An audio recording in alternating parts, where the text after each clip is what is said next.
Hi, hello. Welcome to another episode of Isaiah's Newsstand. It's your host, Isaiah Edwards. The date is September 11th, 2022. Hopefully, you're having a good one.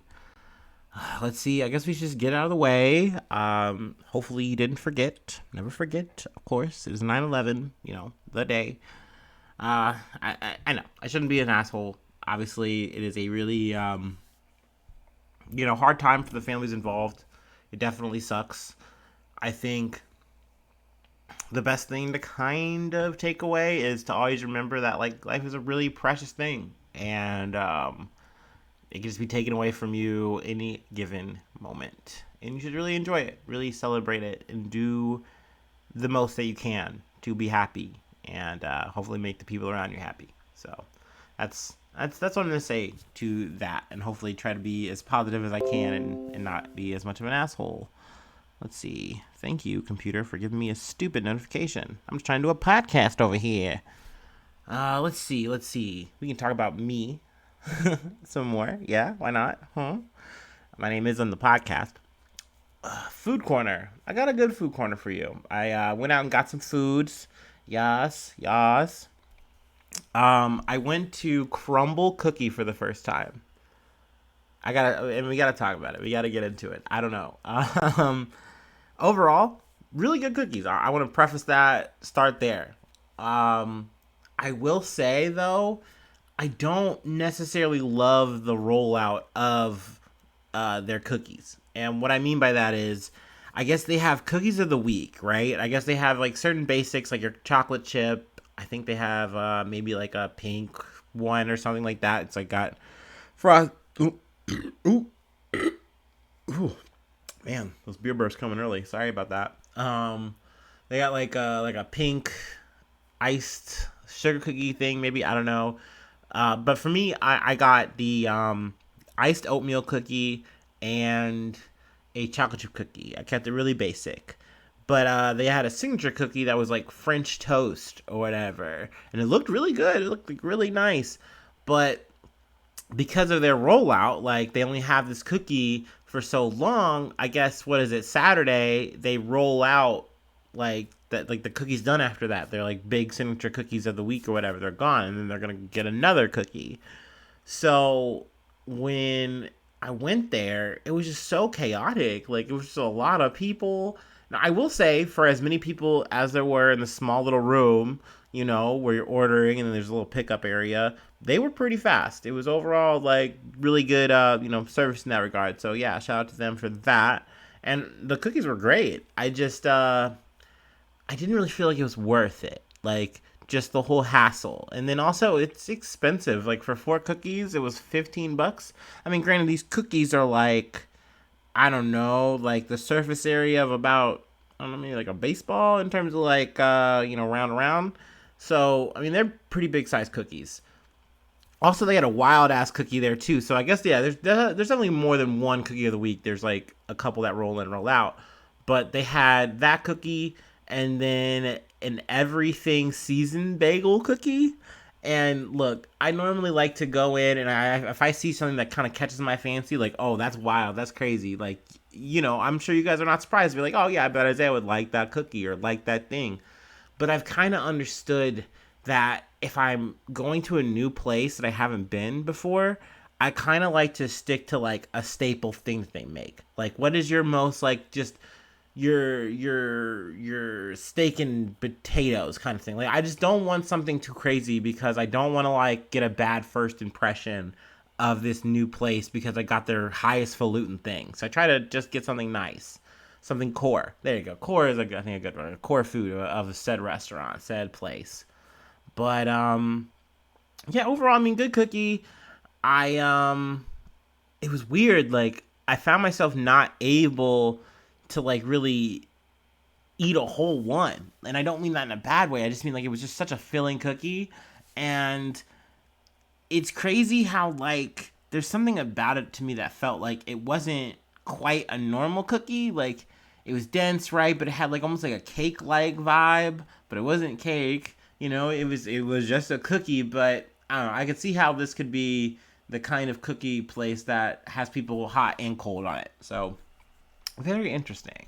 And then also I went to Smashburger and got a double bacon cheeseburger thing. And I got the fries, which I was glad they don't have shoestring fries anymore because I hate shoestring fries. Not a fan.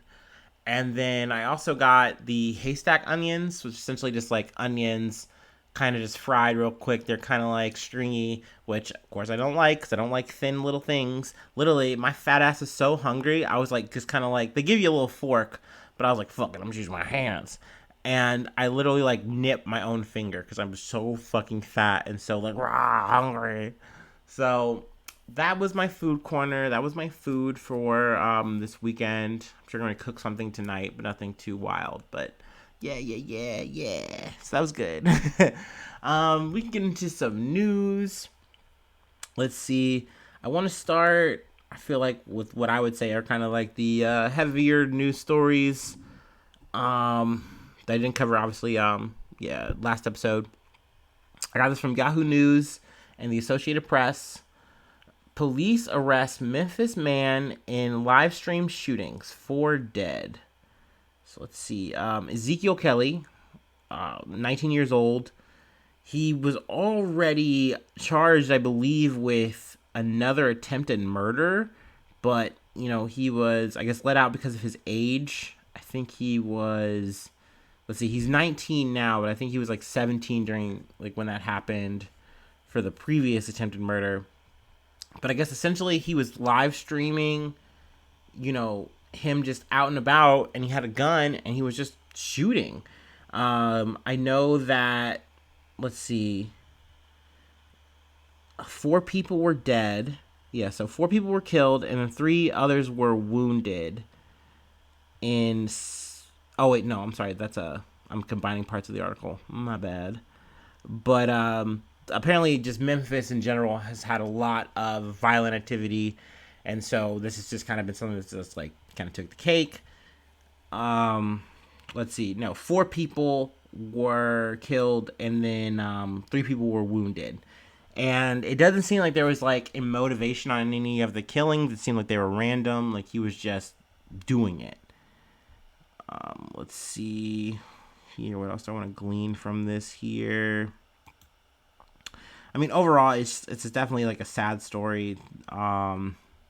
It's a shame too that I don't necessarily want to say like, oh, well, this is becoming normalized. The sense of like people doing live streams of murders.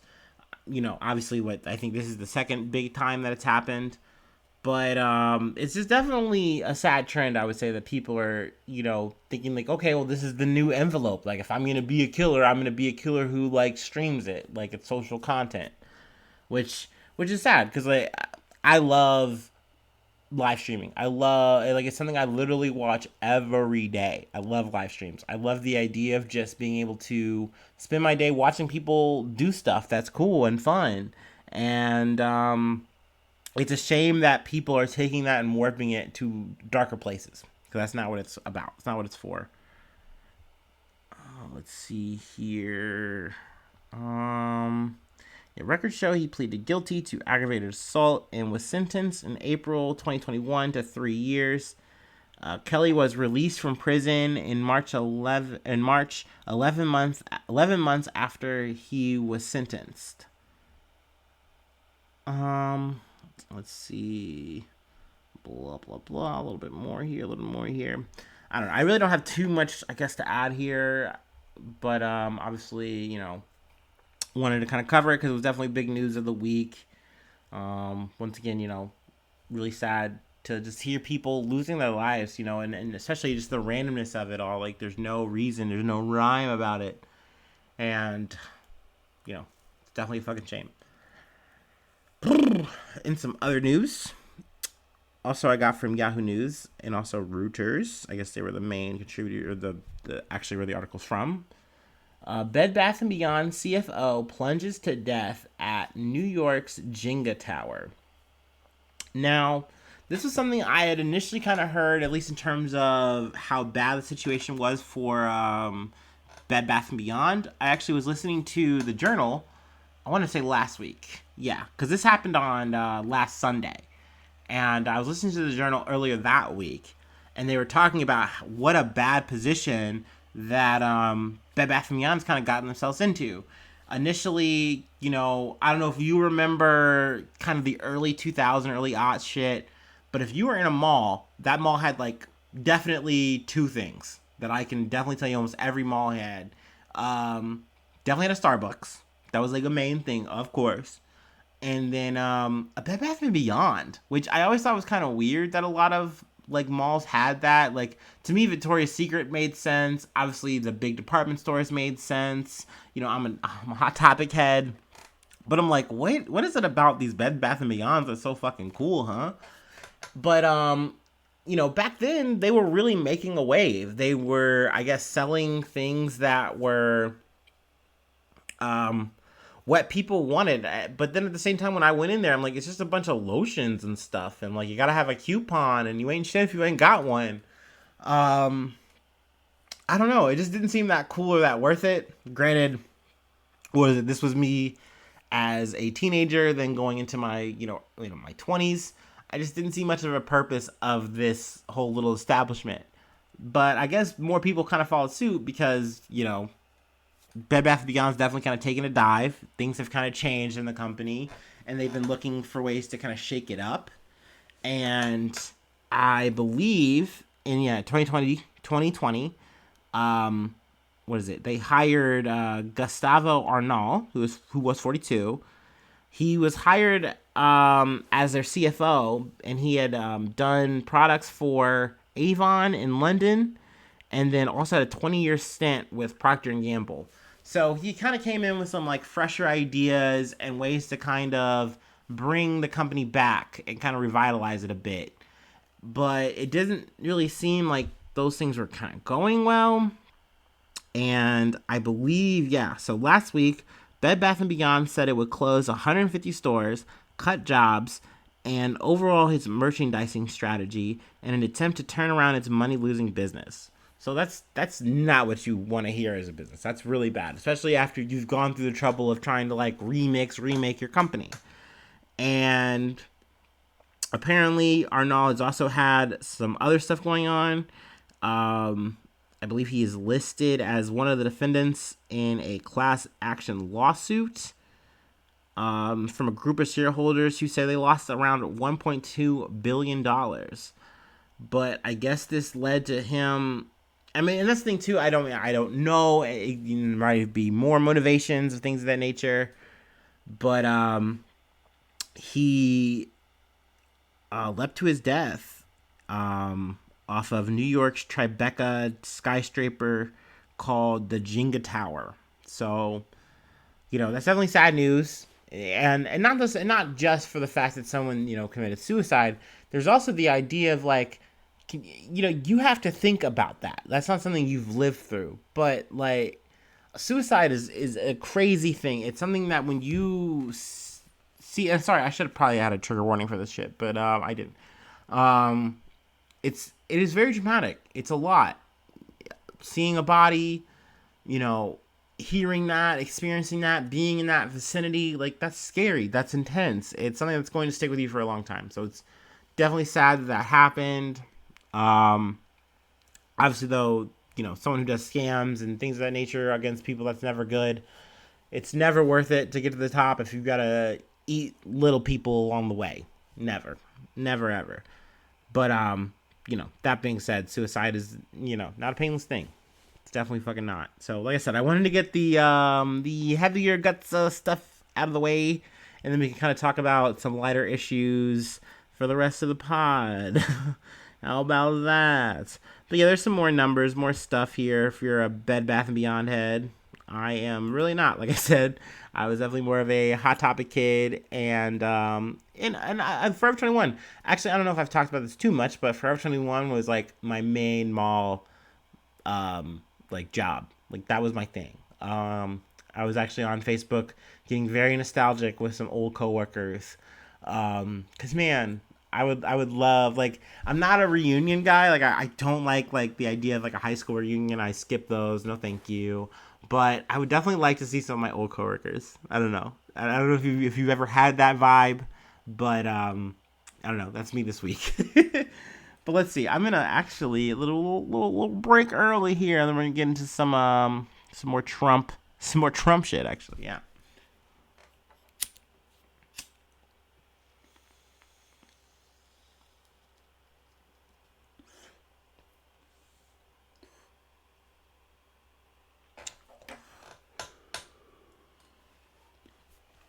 All right, Arun, macaroons.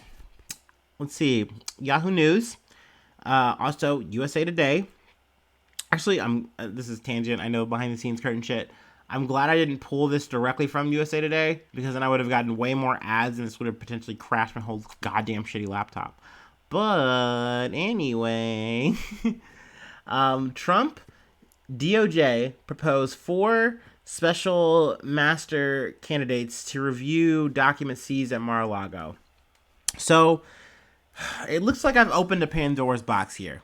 I mean, it was almost inevitable. There was no way I was not going to cover an FBI raid on Donald Trump. There's just no way. I couldn't walk away from it. It's too good. It's too juicy. Booty too big. But now, like I said, I gotta stick to the creed here and try to do my best to keep everyone updated. I'll just keep myself updated because I want to see how this is gonna play out. But man, we're definitely already at the slog phase. Essentially, what Trump is trying to get done his team here, and what has more or less already happened, is a judge has ruled in his favor that, look, the Department of Justice shouldn't be the only ones with these documents, the ones holding on to them, looking over them.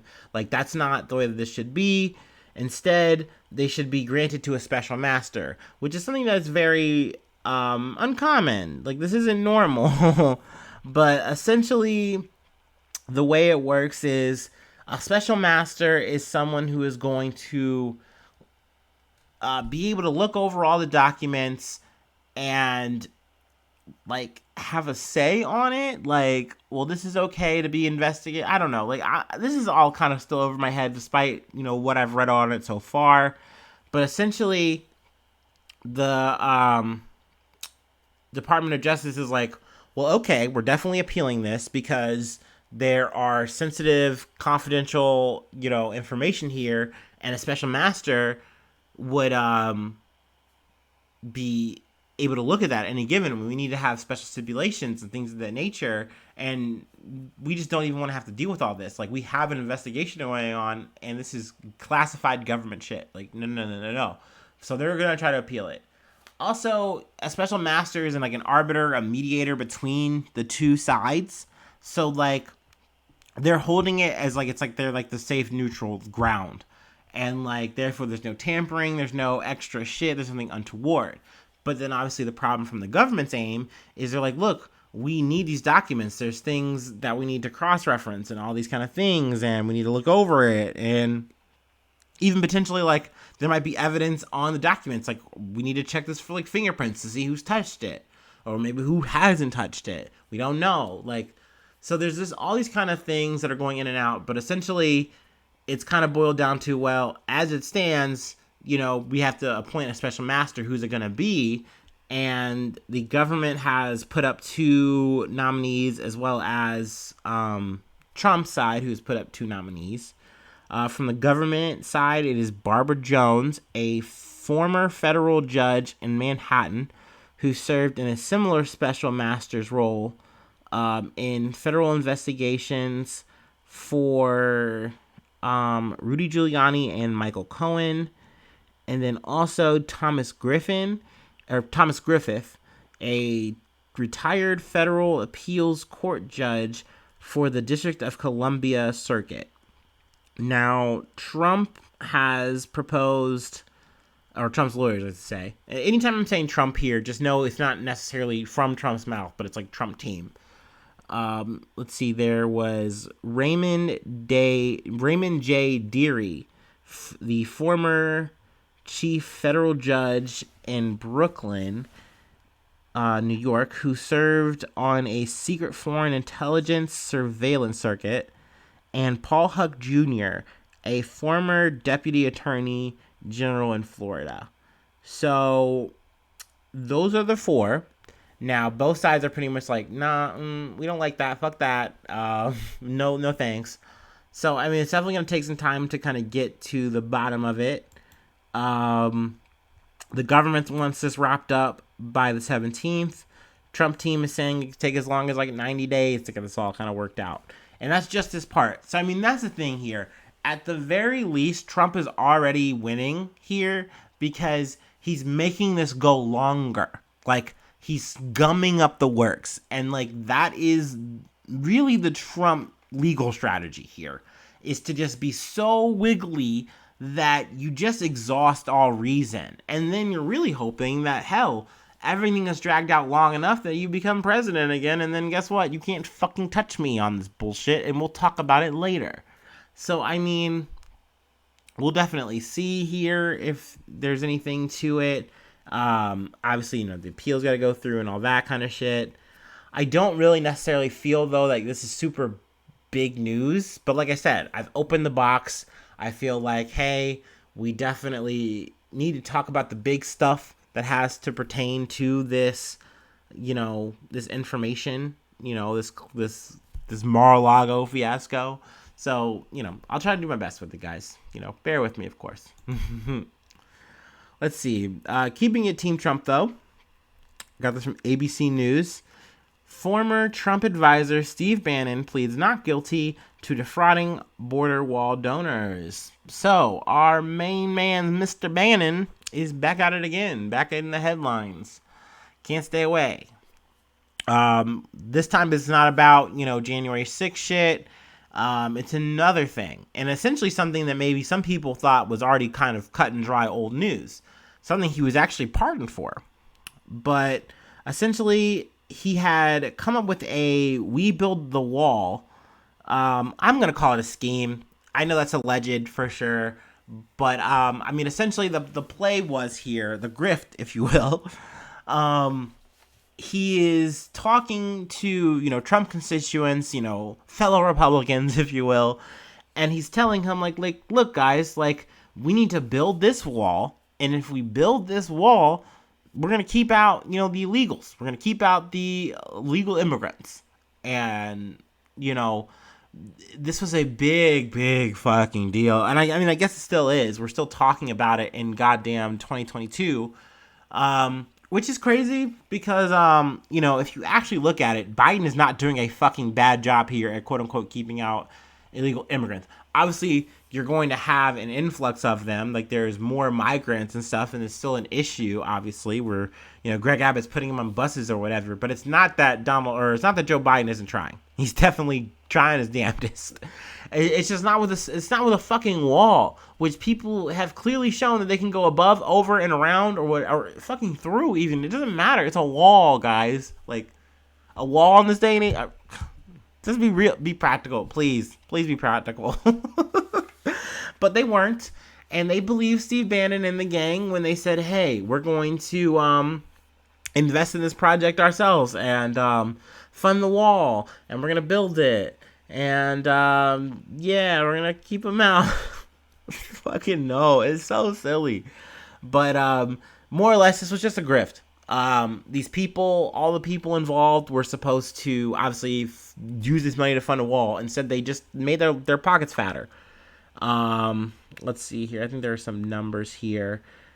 And that's the thing, too, where it's like, well, didn't you say, Isaiah, he was pardoned for this? Trump, wrote a pardon specifically for this issue? Well, he did. And that's valid. It's federally, you can't get him for this. But New York, the state, the Manhattan District Attorney's Office essentially just hit him with a charge and said, look, we can charge you by the state on this bullshit, and we're going to. And we're saying you defrauded 430 Manhattan-based donors out of $33,600 across New York State. And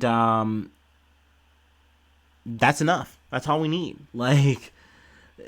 Essentially, that's enough to get his ass put into court and potentially, under the coals here. So, there are other people who are involved in this scheme, too.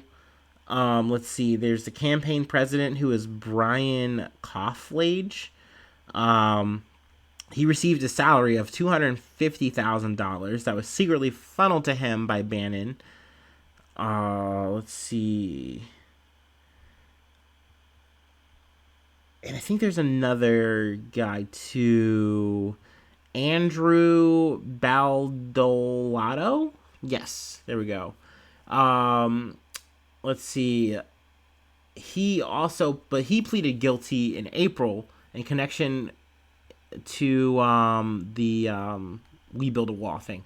So I mean, it's potential that oh, and there's a fourth defendant. My bad, I forgot about this guy, Timothy Sia, and he stood trial in a case that ended in a mistrial. But it's potentially that all this kind of shit is going to be used against Bannon, and that would not be good. Now, he came in, on his own, I believe on his own accord, and was arrested or whatever. And I think he's out on bail now, and he's planning on fighting it. So, we'll definitely see how it goes.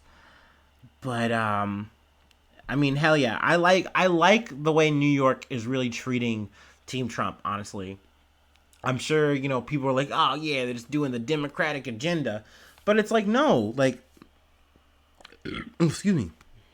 If you looked at Trump's career up until before he became the president, everyone knew who the fuck Trump was. It was just a joke. It was a joke to every fucking body.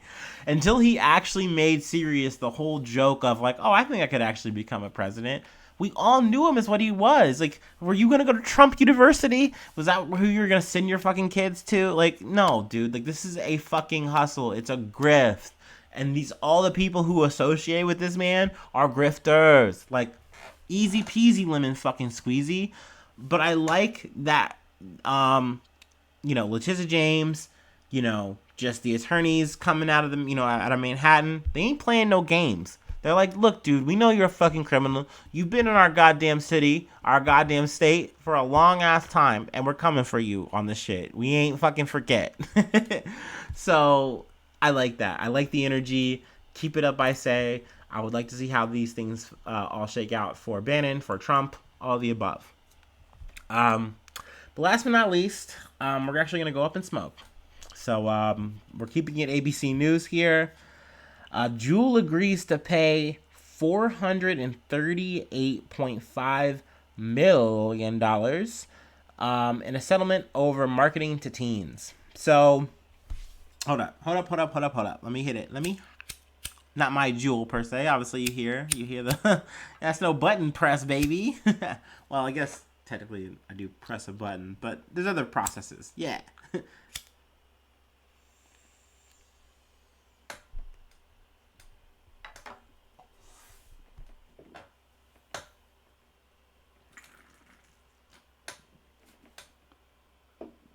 Oh yeah.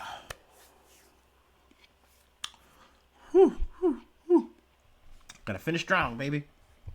Okay, so we're talking about Juul. And let's see. $500 million. Man, nearly $500 million. And it's between 34 states. And it's over the way that they marketed their vaping products. And I don't know if you remember earlier Juul commercials and stuff. They kind of were in an ear, out the ear for me. I was not much of a smoker as a young adult. I mean, I started maybe like around 18. I had a phase where I smoked some ciggies. Ciggy butt brain, if you will. And it was one of those things I didn't get much of an appeal out of. Like, I was like, okay, I'm smoking. Definitely, though, I will say, working retail, and I think if you're working any kind of like food job, retail job, smoke breaks are big. They're big time. And like, there are literally jobs that won't give you a break unless you say you smoke a cigarette, which is ridiculous. But like, hey, it happens.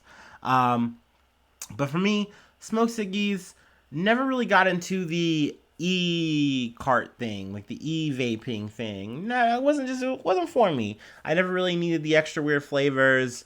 I mean, I didn't even do the, I know my friends have had rigs and stuff of that nature, and that's cool, but it wasn't my thing.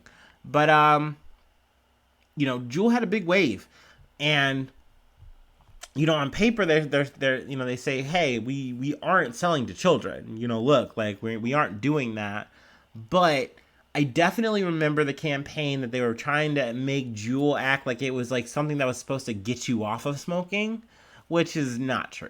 Like, that was clearly a fucking scam. Like, that, no way. Come on. Like, they're like, well, oh, it's not as addictive. And, what is it here? They say, the company also misrepresented that its product was a smoking cessation device, which is something to get you to stop doing, the thing. So it was something that's supposed to get you off smoking, which is like, there are things like, yeah, it'll get you to stop smoking those nasty cigarettes, and it's like, and it tastes pretty good too. Like, it's just like, come on, man. Like, it's just, you just want me to do the new digital smoke. Like, whatever. Like, that's the way I looked at it. Yeah, big clouds are cool, vape niche, but like, I'm all right. Like, but it wasn't all right apparently to the U.S. Food and Drug Administration, and so yeah, they're getting the whammy for that. It's kind of coming home to roost.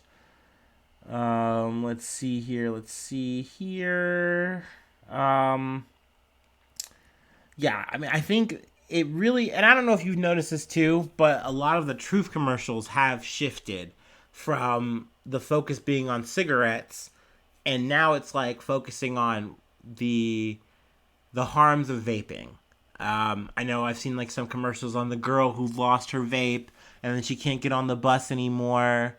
Um, and I'm like, damn, like that's a cold ass motherfucking gym teacher. He said, well, get on the bus.